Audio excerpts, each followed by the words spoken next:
In terms of a community initiative, I mean, I've done a lot in politics and engaged in a lot of policy making. I've worked on literacy. I've worked on higher education. I've worked on housing policy. All of that has benefits for lots of people. But for a long time, I wanted to start an education foundation in the town of East Hartford.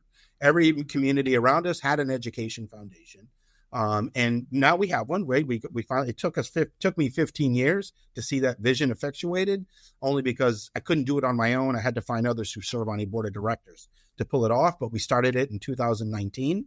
Education foundations primarily raise money for scholarships to help kids pay for higher education. They also do a lot of teacher mini grants to try to enrich the educational experience of our kids, knowing that the Board of Education can't fund everything that we would like them to fund. So we kind of come in and fill that void. And there are education foundations all over the state. East Hartford didn't have one. We now have one. We've raised about $150,000 over the last 4 years. We're giving out $25,000 to $30,000 a year in scholarships. We've gotten other people to commit funds and create endowed scholarships. So people who are proud of East Hartford Public Schools, who went to East Hartford Public Schools or grew up in East Hartford, are now giving us money to endow scholarships. So we have probably 6 or 7 named scholarships now.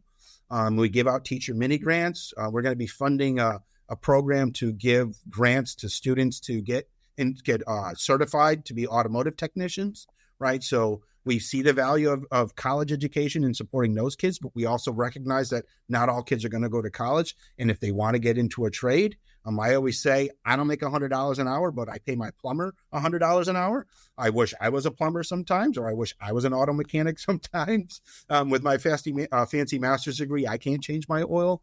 But it's really, it's become a pride point. And for a long time, because of the demographic shifts and the underperformance of our students in our public schools, there were a lot of people questioning the value of East Hartford Public Schools. There were a lot of people who moved away looking for quote unquote better schools, right? I always say there are no good schools and bad schools. There are resource schools and under-resourced schools, or schools with high poverty and schools with lacking in poverty.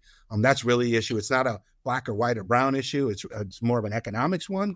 And that's not to say racism is real and does exist. Systemic racism manifests itself in all sorts of ways that are to the detriment of black and brown children. But that foundation, it's growing.